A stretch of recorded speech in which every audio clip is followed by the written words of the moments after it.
Ahora la licenciada Soledad Moncel nos va a hablar de lo que habíamos adelantado, que es la asertividad, la comunicación asertiva. Yo sé que a lo mejor es mucho de golpe, pero tomen un papel y un lápiz, sugiero, y anoten estos títulos para darle vuelta lo que Mariana dijo recién, ¿no? Esto de que la cabeza es redonda para cambiar de... Bueno, estás en tu aula, adelante. Bueno, muchas gracias. Bueno, a continuación entonces vamos a hablar sobre la comunicación asertiva. ¿Por qué hablamos sobre comunicación asertiva en el contexto del manejo del estrés? La realidad es que muchas veces puede sucedernos que queremos expresar un mensaje y no lo podemos hacer correctamente, o no entendemos correctamente el mensaje de los demás, o nos cuesta decir que no, o no entendemos el no del otro. Y en todo lo que tiene que ver con las comunicaciones está muy implicada la percepción, que como ya vimos es el primer eslabón de la cadena del estrés. Entonces muchas veces, dependiendo de cómo nosotros percibimos la comunicación y el mensaje que los demás nos dan, podemos generar que esta cadena se active generando el estrés que justamente queremos aprender a manejar. ¿Qué es la comunicación asertiva? ¿De qué hablamos cuando hablamos de asertividad? Nos estamos refiriendo a poder expresar lo que sentimos y lo que pensamos de forma clara y con respeto hacia nosotros mismos y hacia los demás.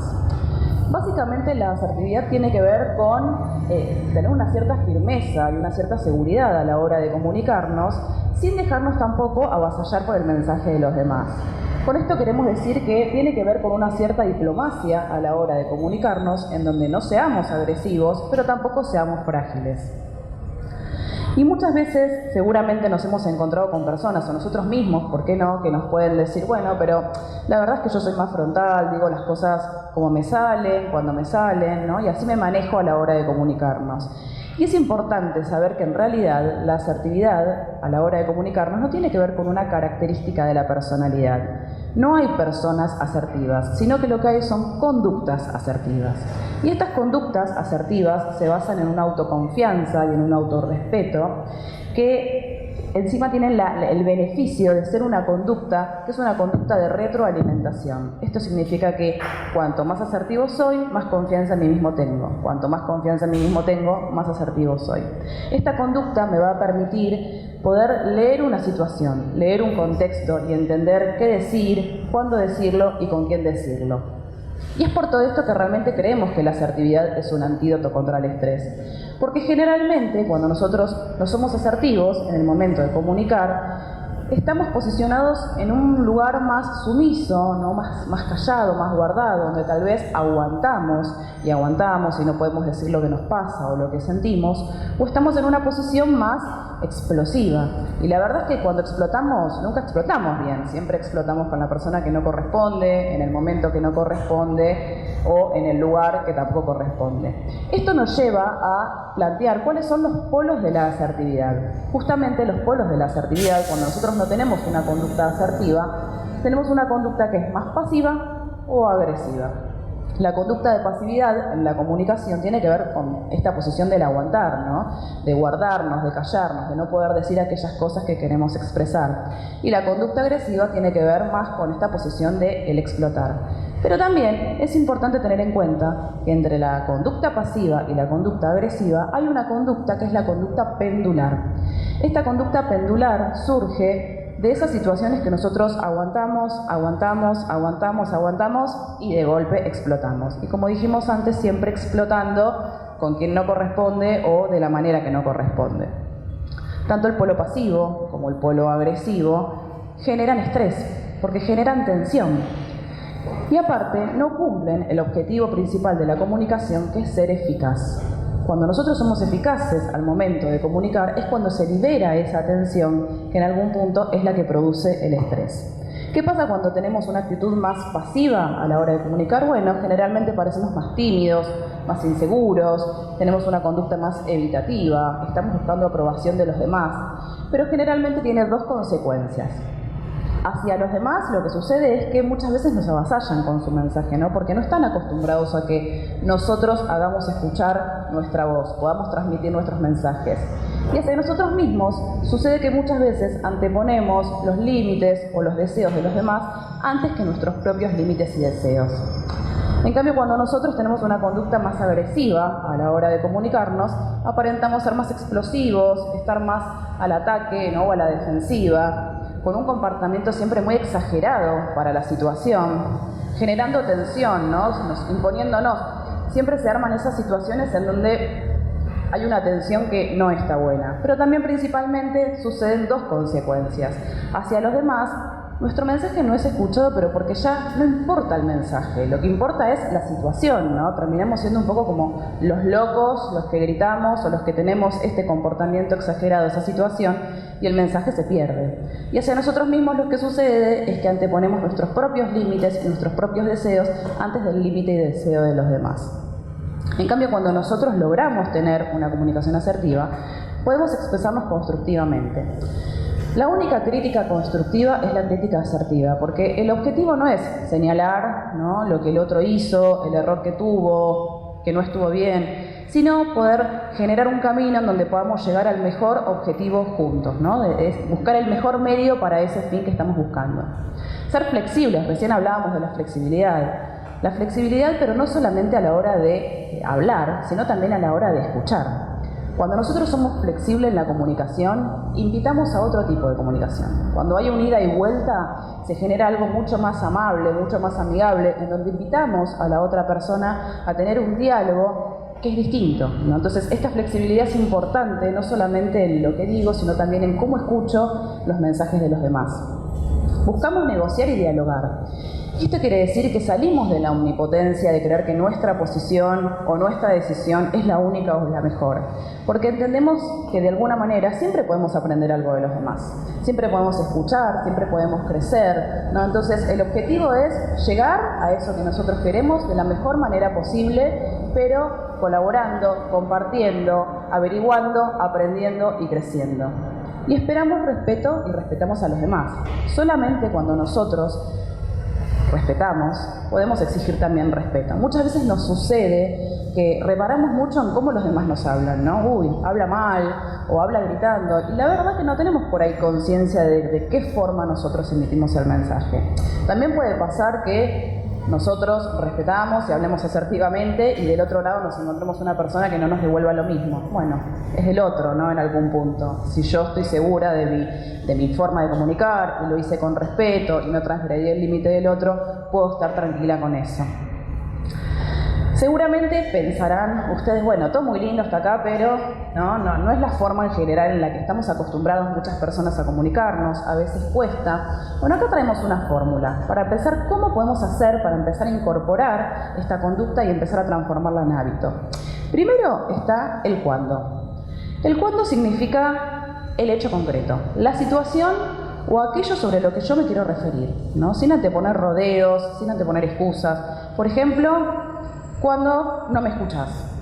Segundo, me siento. Me siento obviamente habla de los sentimientos, ¿no? Lo que nosotros estamos sintiendo ante esa situación. Cuando hablamos de lo que nosotros sentimos, lo que generamos es poner una distancia, porque estamos hablando desde nosotros mismos. Y aparte también estamos evitando ser juzgados, porque ¿quién puede venir a decir que lo que yo siento está mal, ¿no? Que no corresponde, es lo que yo siento? Entonces, por ejemplo, bueno, cuando vos no me escuchás, yo me siento angustiado. Tercero, porque me imagino o pienso, ¿no? Acá viene la hipótesis, eso que muchas veces nosotros damos por sentado, ese pensamiento distorsionado que generamos ante una situación, pero que nosotros no lo vemos como hipótesis, lo vemos como lo real, ¿no? Entonces, cuando vos no me escuchás, yo me siento angustiado porque me imagino o pienso que no te importa lo que digo o que no me valorás. Y por último, necesito y me gustaría. Esto tiene que ver con hacerme cargo de por qué estoy diciendo lo que estoy diciendo, ¿no? ¿A dónde quiero ir con ese mensaje? Hacerme responsable de esto. Entonces, necesito y me gustaría que empieces a valorarme más, que empieces a escucharme de otra manera. Miren qué distinto que suena el decir, no me escuchás porque no te importa lo que digo, que decir, cuando vos no me escuchás, yo me siento angustiado porque me imagino que no le das mucha importancia y la verdad me gustaría que empieces a escucharme de otra manera. ¿En qué posición dejamos al otro, no? ¿En qué lugar? Y sobre todo, ¿en qué posición estamos nosotros? Qué alivio de esa tensión de poder haber expresado aquello que queríamos de una buena manera. Y también es muy importante en esta fórmula tener en cuenta el hablar en primera persona, porque cuando nosotros hablamos de primera persona, nos estamos haciendo cargo de eso que realmente queremos decir. Muchas veces, sin darnos cuenta, hablamos de los demás, ¿no?, en tercera persona, como si nosotros no nos involucraríamos. Entonces, siempre el mensaje está bueno poder decirlo en primera persona. Hay que saber que el mensaje no consiste solamente en esto que estoy diciendo, ¿no?, sino también en cómo acompaño con mi lenguaje corporal y en la entonación, la voz. O sea, no es solamente lo que decimos, sino cómo acompañamos ese mensaje. ¿Qué pasa con el lenguaje corporal?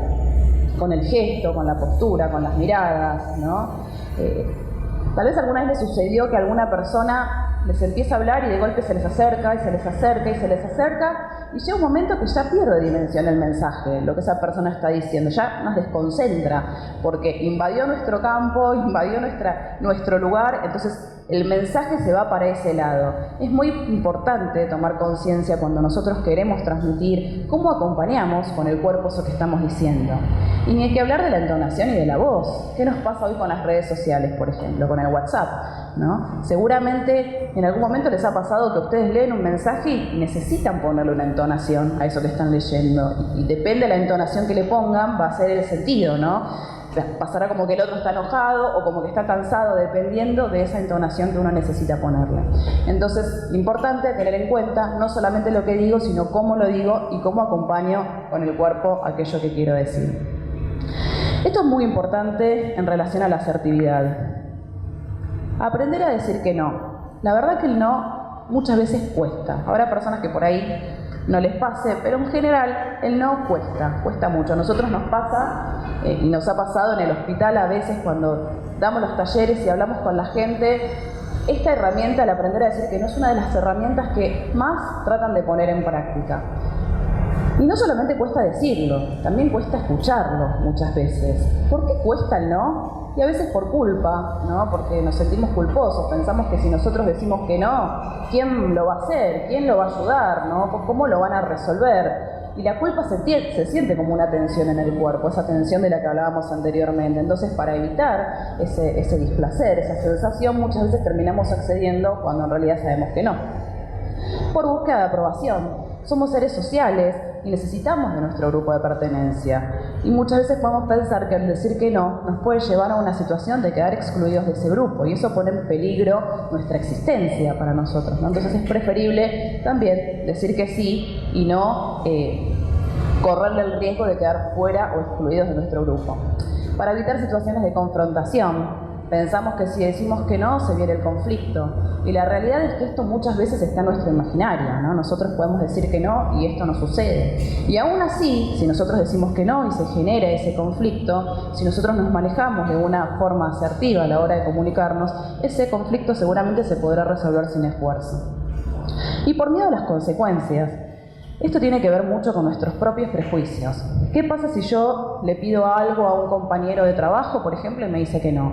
Tal vez mi pensamiento sea, uy, qué mal compañero. Entonces, cuando me piden algo a mí, no voy a poder decir que no, porque qué mala compañera, ¿no? Entonces, muchas veces estos pensamientos tienen que ver más con lo que uno mismo piensa, ¿no? Y el propio prejuicio, que lo que pasa en realidad. ¿Cuáles son las cápsulas para empezar a decir que no? Para poder empezar a poner esto en prueba. Primero, y ante que nada, el autoconocimiento. Si yo sé lo que me gusta, lo que no me gusta, lo que quiero, lo que no quiero, lo que me hace bien, lo que no me hace bien, es mucho más fácil poder transmitirlo. Muchas veces tal vez nos sucede que hay algo que nosotros no queremos y queremos decir que no, pero en realidad no sabemos bien por qué no. Entonces nos cuesta fundamentarlo. Entonces, en la medida en que yo más me conozca y más sepa qué me pasa y qué quiero y cuáles son mis límites, más fácil de transmitirlo va a ser también. El sano egoísmo. El egoísmo está mal visto. Pero si nosotros pensamos ese egoísmo como un sano egoísmo, como la posibilidad de volver a uno, ¿no? De volver a nuestro eje, conociéndonos, aceptándonos, esto sin duda va a ser mucho más beneficioso, porque va a permitir que nosotros podamos tener también relaciones más verdaderas, más genuinas con nuestro entorno, ¿no? No desde el lugar del sacrificio, sino desde un lugar real. Entonces el sano egoísmo es una buena forma de volver a uno para aprender a empezar a decir que no. Obviamente hay que decir que no asertivamente, porque no es lo mismo decir no quiero y utilizar la fórmula que vimos hace un rato para poder expresarlo. Por otro lado, prepararse para una posible mala recepción del no. Cuando la verdad que nosotros generalmente accedemos y estamos y decimos siempre que sí, nuestro contexto, nuestro entorno, de alguna manera se acostumbra a eso, ¿no? Pero bueno, en la medida en que nosotros empezamos a aprender y a practicar y a ejercitar, nuestro entorno también va a ir acompañando ese proceso y de a poco va a ir aprendiendo a que nosotros vamos poniendo estos sanos límites que nos van a beneficiar a nosotros y a los vínculos con los demás. Y comprender que el no es a la propuesta, esto es fundamental, porque muchas veces nosotros personalizamos, ¿no? O sea, me dijo que no. No me dijo que no. No es a mí, es a la propuesta. Es que esta vez no quiere ir al cine porque tal vez siente que está cansado o que no es la mejor persona para acompañarme, pero no es por mí, ¿no? Entonces, corrernos de ese lugar y corrernos de ese lugar también al momento de poder decirlo. Entonces, tener una actitud abierta disminuye el estrés. ¿Qué queremos decir con una actitud abierta? Esto de la flexibilidad. Poder ser flexibles, cuestionarnos, ¿no? Y empezar a escuchar al otro y empezar a generar comunicaciones más genuinas, siempre desde el sano límite, va a hacer que la mayoría de las situaciones se resuelvan sin esfuerzo. Y esto es algo fundamental para aprender a manejar el estrés.